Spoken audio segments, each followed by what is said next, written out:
Overall 3 particle थे, electron, proton और neutron. अब पूछा गया भैया इलेक्ट्रॉन भी होता है, प्रोटॉन भी होता है, न्यूट्रॉन भी होता है, तो ये एटम के अंदर रहते कैसे हैं? जैसे आपको बोले कि आपके घर के अंदर कितने भाई बहन है, तो बोले कि मम्मी है, पापा है और मैं हूं, तो तीनों लोग रहते कहाँ हो? तो वैसे ये सवाल उनसे भी पूछेंगे, भैया इलेक्ट्रॉन किधर रहता है, प्रोटॉन किधर रहता है, न्यूट्रॉन किधर रहता है? तो सबसे पहले ये सवाल पूछा गया था सर जे जे थॉमसन से, क्योंकि उन्होंने क्या किया था, इलेक्ट्रॉन की डिस्कवरी की थी। तो उन्होंने बोला, उनके हाथ में क्या था उस टाइम पे, वो शायद तरबूज खा रहे होंगे, तो तरबूज खाते खाते उनसे पूछा कि हाँ अंकल जी, ऐसा राजस्थानी बोलते हैं ना, हाँ अंकल जी थे इलेक्ट्रॉन प्रोड्यूस करियो, अच्छा थे इलेक्ट्रॉन डिस्कवर करियो, तो बता दो इलेक्ट्रॉन कटा रहे हैं राजस्थानी आप लोगों के सर क्या हो गया? तो बेसिकली क्या है ना कि इलेक्ट्रॉन जो डिस्कवर किया सर जे जे थॉमसन ने, तो उनसे सवाल पूछा कि भैया इलेक्ट्रॉन, प्रोटॉन और न्यूट्रॉन रहते कैसे हैं? तो वो तरबूज खा रहे थे उस टाइम पे, रेडी पे खड़े खड़े। तो उन्होंने तरबूज को देखा और तरबूज को देखते हुए बोले कि भैया देखो ऐसा तरबूज के जैसा होएगा। तो तरबूज में क्या होता है, तरबूज अगर आपने देखा वाटरमेलन, इसको वाटरमेलन मॉडल भी कहते हैं। सो इन दैट केस बोला, जो तरबूज के जो बाहरी पार्ट होता है हरा हरा, उसको बोला वो न्यूट्रॉन की परत है, ठीक है। और उसके अंदर जो बीज होते हैं बेसिकली, वो जो बीज है काले काले, उनको क्या बोला उसने, उनको बोला कि ये इलेक्ट्रॉन है। और जो रेड कलर की पल्प होती है वो बोला कि वो प्रोटॉन है। और काफी काफी सालों तक ये मॉडल जो है, जिसको प्लम पुडिंग मॉडल भी कहते हैं, केक पुडिंग मॉडल भी कहते हैं, ऐसा देखो ऊपर की लेयर है उसको उसने बोला कि भैया न्यूट्रॉन है, अंदर की व्हाइट ये जो येलो लेयर है उसको बोला कि ये तो भैया प्रोटॉन है। और ये जो आपको छोटे छोटे से चकी चिप्स दिख रहे हैं ना, चॉकलेट चिप्स, तो उनको बोला कि ये इलेक्ट्रॉन है। तो ये प्लम पुडिंग मॉडल काफी सालों तक चला, लेकिन ये गलत था। इसको गलत साबित किसने किया? रदरफोर्ड ने। रदरफोर्ड कहता है फालतू की बकवास है हालांकि वो ये कहना नहीं चाहता था कि ये फालतू की बकवास है, लेकिन जो एक्सपेरिमेंट उसके स्टूडेंट कर रहे थे, उसके बाद जो कंक्लूजन निकल गया वो धांसू था। बेसिकली रदरफोर्ड और उसके स्टूडेंट भी यही पता करने की कोशिश कर रहे थे कि जो अल्फा पार्टिकल है उनसे बचे कैसे। तो उन्होंने पूरा सेटअप तैयार किया था, ये लेड का एक बॉक्स था और वहां से कंटिन्यूसली अल्फा पार्टिकल की बोmbardment हो रही थी। एक गोल्ड की फॉइल उन्होंने लगाई थी।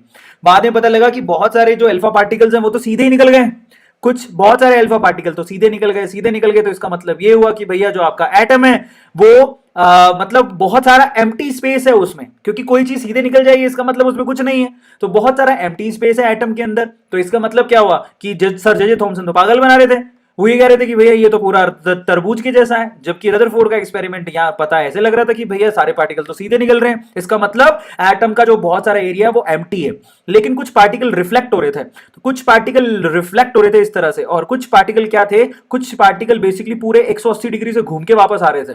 तो ये बड़ा इंटरेस्टिंग चीज उनको लगा कि यार ये क्या है।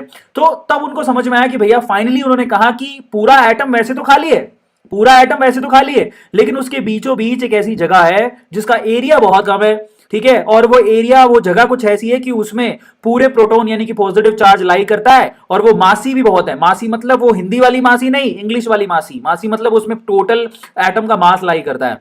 तो बोला वो बहुत ज्यादा मासी है, तो जो भी पार्टिकल इससे टकराएगा वो चूर चूर हो जाएगा, मतलब वापस घूम के आ जाएगा। तो तभी उन्होंने बोला कि भैया देखो एटम पूरा खाली ही होता है, लेकिन उसके सेंटर पॉइंट पे एक न्यूक्लियाई होता है, और उस न्यूक्लियाई के अंदर प्रोटॉन और न्यूट्रॉन रहते हैं। तो तब जाके उन्होंने बोला कि भैया प्रोटॉन किधर रहते हैं, न्यूट्रॉन किधर रहते हैं, वो न्यूक्लियाई के अंदर रहते हैं, रदरफोर्ड ने बताया।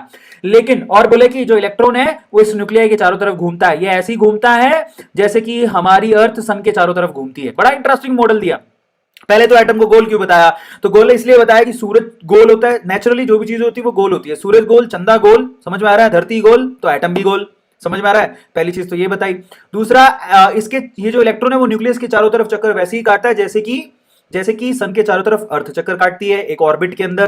तो यहां पर ऑर्बिट का कॉन्सेप्ट निकल के आया। और मैं आपको आपकी जानकारी के लिए बता देता हूं, ये सब ह्यूमन माइंड से निकली हुई चीजें हैं, आ रहा है समझ में। ये सब सोच है, अंदर जाके तो किसी ने देखा नहीं है, बट हाँ जैसे ब्रह्मांड में होता है, मतलब मैक्रो लेवल पे जो हो रहा है वही माइक्रो लेवल पे हो रहा होगा, ऐसा बोला गया। लेकिन रदरफोर्ड का जो बेसिकली उसका जो कॉन्सेप्ट था वो फेल हो गया। क्यों? क्योंकि उसने वो सब वहां पर बोहर साहब बैठे थे, जब रदरफोर्ड ये सब बातें बता रहा था तो बोहर ने बोला कि तुम क्या बातें कर रहे हो।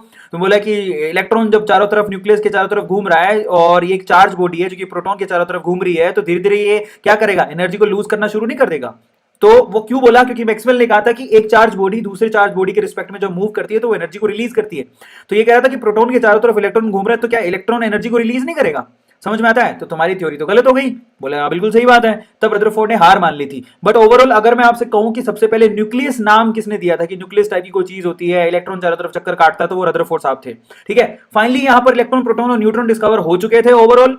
और अगर मैं आप लोगों को बोलूं कि प्रोटॉन के मास, तब तक मास वास सब कैलकुलेट कर लिए थे। प्रोटॉन का मास निकल के आया था 1.6 × 10⁻27 kg। जरा मास को ध्यान से देख लो।